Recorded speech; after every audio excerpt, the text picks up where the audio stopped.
Hi you guys and welcome back to my YouTube channel. You guys have been asking me to answer more personal questions, so I'm giving it to you. This is my juiciest Q&A yet. And before we get into the questions, we have a special guest for you guys because most of the questions are about him. So let's welcome him. This is Arman's first official appearance on my YouTube channel. He's been in my vlogs before, but never answering a Q&A. And this is also the first time we are filming a Q&A together. So how do you feel? I'm very privileged and blessed to be with you all. And yeah, let's see what the questions are. Okay, so let's get into the questions. We have so many, but I've selected a few. Let's start with the most asked question. I get asked this like a million times every time I put up a Q&A. It is, how did I meet my boyfriend? And this is a very long story. I initially wanted to do a dedicated video, but it's way too long. I'm gonna cut it short. We met in March of 2021. It was at university in the UK, this beautiful town that we studied in called Exeter. And we met at a friend's place. Actually, it was very late at night. He was already there and I had just come, and we definitely broke some lockdown rules to meet each other. But I remember I was on the floor of my friend's place and I was just stuffing my face with Burger King, as I usually did in uni. And then I went and I sat next to him and I didn't know him at all. I just have gone and just sat next to this random guy that I've just seen. And then we just hit it off. We just spoke, and actually, a lot of our conversation was based on Burger King. But besides that, we just spoke about a lot of things and we go along. And after that, I think we spent a lot of time together. And the second time that I met him was when I was going to get some groceries, and I just texted him and said, do you want to come for like my grocery run? And he's walked 45 minutes and come to the city center where the shop was. And yeah, I just think we started off with a very cute friendship, and then it sort of just built over time. So we met in 2021, but we only got together in 2022. So that's a cute little meet cute. And I'm so glad that we didn't meet through social media. We didn't meet on Instagram. We didn't meet on a stupid dating app. We met in real life, and it's just so cute. It's like the perfect little story to tell. I love saying the story. We say it every time we go out with our friends. But yeah, now you guys know how we met. To be clear, I liked Mehek a lot before she liked me, and I liked her as soon as I saw her. So. And I told him that I did not like him back, but clearly I did. So we're together now. What is something that people assume about you online that's completely wrong? This is a great question because I only put up very curated things on my Instagram, obviously. And a lot of times that I have a very calming aura, and I like to believe that I do. I don't think I'm that much of a calm person. I'm very chaotic and I'm very easy to piss off, but that's not the side of me that I show on Instagram. I'm also the eldest daughter, so my brain is on 24/7, and if you annoy me, you will know that you annoyed me. So that's a side of me that I don't show online. So I think that's what people assume online. That's not true in real life. Okay, so the next question is, what is a romantic fantasy that you had from childhood? I don't know about fantasy, but I think something that's really romantic is just traveling with your partner. And that is something I wanted to do as a teenager. It's what I would think of when I thought of like being a bit older and like going around the world with my boyfriend. And luckily we've actually done that. We've gone to Spain together. We were obviously in the UK together, where we did a couple of day trips and everything. And where else have we gone? Sri Lanka, Dubai. Point is, we've traveled a lot, and I think we've fulfilled what I wanted as a kid, which I think is really cute. What are your views on marriage and kids?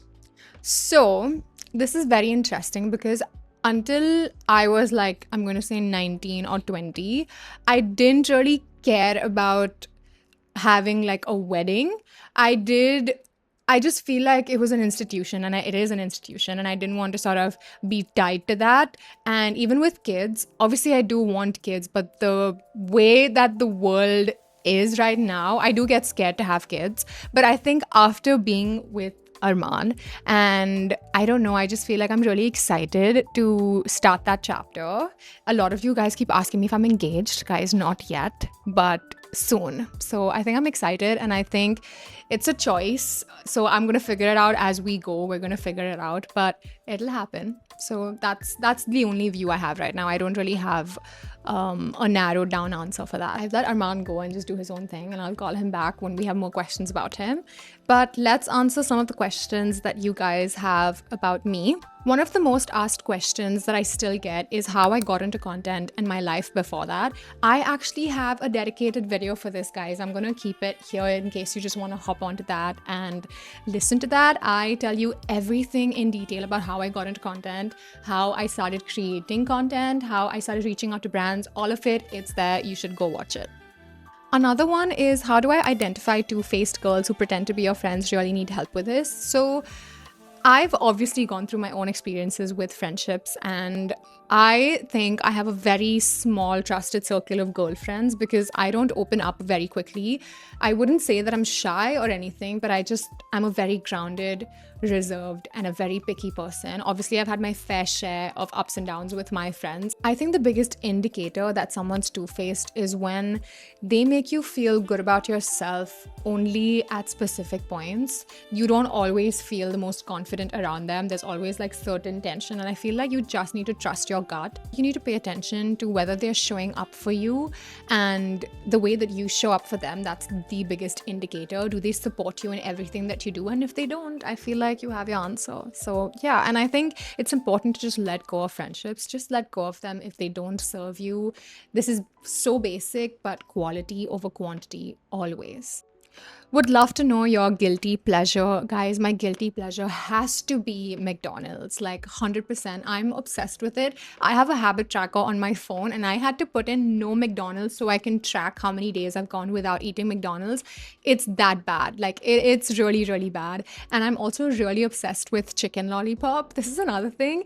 And I think I'm going to put you guys onto this. There is a restaurant called Third House, which is open until 4 a.m. in the morning. They do the best Shezwan chicken lollipops, and I eat that with rumali roti. Try it out and tell me how you like it, because you will be obsessed. It is spicy, it is yummy, and it's definitely one of my guilty pleasures. How is life treating you after you left your job? This is another great question. I think life is treating me really, really well, honestly. I think it was a sign that I had to leave that job and start creating content. This is what I've wanted to do ever since I was a child, and obviously it's giving. I've grown so much in the last 2 months. So yeah, I think I'm on track to a lot of the things that I want to achieve. And yeah, I think I'm really happy with the progress that I've made. What's my biggest red flag? I think my biggest red flag is how comfortable I am canceling plans last minute. I'm actually really guilty of that. I've done that so many times. I just base my entire day off of my mood. And if I wake up feeling like I don't want to go out, I will tell the person. I honestly sometimes don't care what the event is, and it's really bad. And not that if it's someone's birthday, I won't go for them or go for the event or anything, but just like in general, if I have like a coffee we've been planning, but I've woken up and I don't feel like going, I'll just go and cancel it. And I think that's a red flag. You should not do that. Someone asked, can we do a meetup in Mumbai? And guys, of course I would love to, but I feel like it's a little bit too early for me to do a meetup. I do want to build my community a little more and do it. I don't know honestly what we would do. I think I would just be talking like this to you guys, so I guess it would be fun. But yeah, we can very soon. We will do a meetup. How are you always so creative? And the answer to that, which I think I've unlocked very recently, is that I just started channeling my own energy into my content and started creating things that I like consuming. That was the biggest indication of my creativity.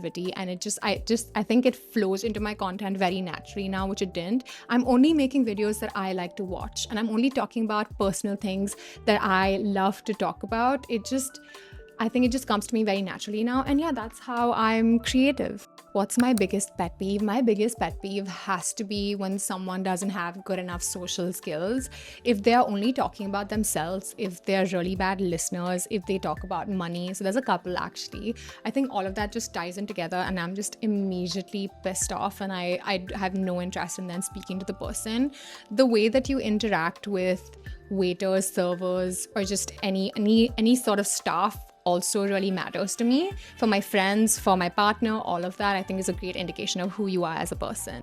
Next question is relationship with boyfriend, how you keep your spark alive. So we have another question for you. I'm back. How do you think we keep our spark alive? I think any relationship is gonna have points when the spark doesn't feel as alive as it usually does, but I think the point is to get through that, and through communication and through just knowing each other and knowing that you'll love each other regardless of anything else. But besides that, I think when times are good, to keep the spark alive, I think go on frequent dates, make sure you excite the other person. I think it's super important to constantly impress the person you're with and not lose value for who they are. So yeah, I think that would be my answer on how to keep the spark alive. Did you script that? No.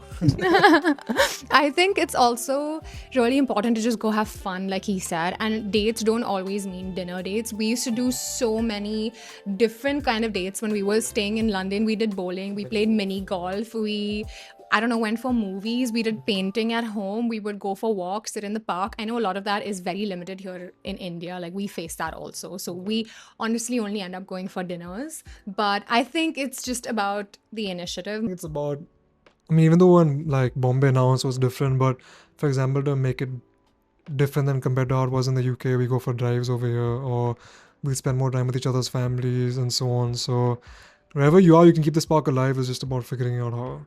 I think just pay attention to your partner's love language and just make sure that you're giving it enough attention. And I think that's how you keep your spark alive. That's something that we learned over time, and I think we do a really good job at it. What is better, gym or Pilates, and how to not get skinny while doing Pilates? So Arman goes to the gym. He's been going to the gym frequently for a very long time. I do drag him to Pilates sometimes and calisthenics, and that is what I do. I've never stepped in the gym ever in my life, and I don't know, it's just not been something I've ever been drawn towards, and it's worked out for me, so I'm happy. But I do want to get into strength training for sure. But I'm gonna let Arman answer, since he's done both things, what he thinks is better. What is better between gym and Pilates is really based on what your goal is, but I think it's always good to have a mix of different exercises within your program. So for example, if I do Pilates, I'm pushing it, but let's say I do it twice a month, that's good to keep my co-activator or keep me flexible and whatever, because the gym can tighten you up a little bit. So it's always good to keep that balance, because that's going to help you reach your goals. And like I said, the main thing is to set your goal, and then the foundation is built off of that.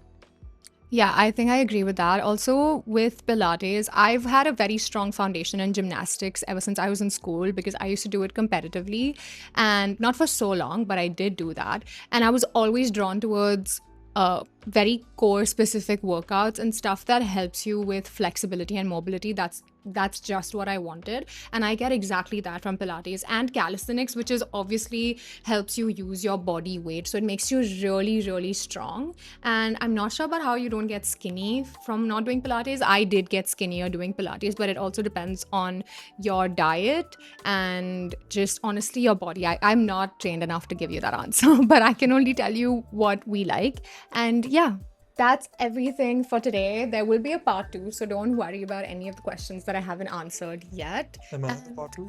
No, you're not in the part 2. This has taken so long to film, all because of Arman. So he might definitely not be in the part 2, but say bye. Bye guys, thank you for letting me be part of this. See you guys next time.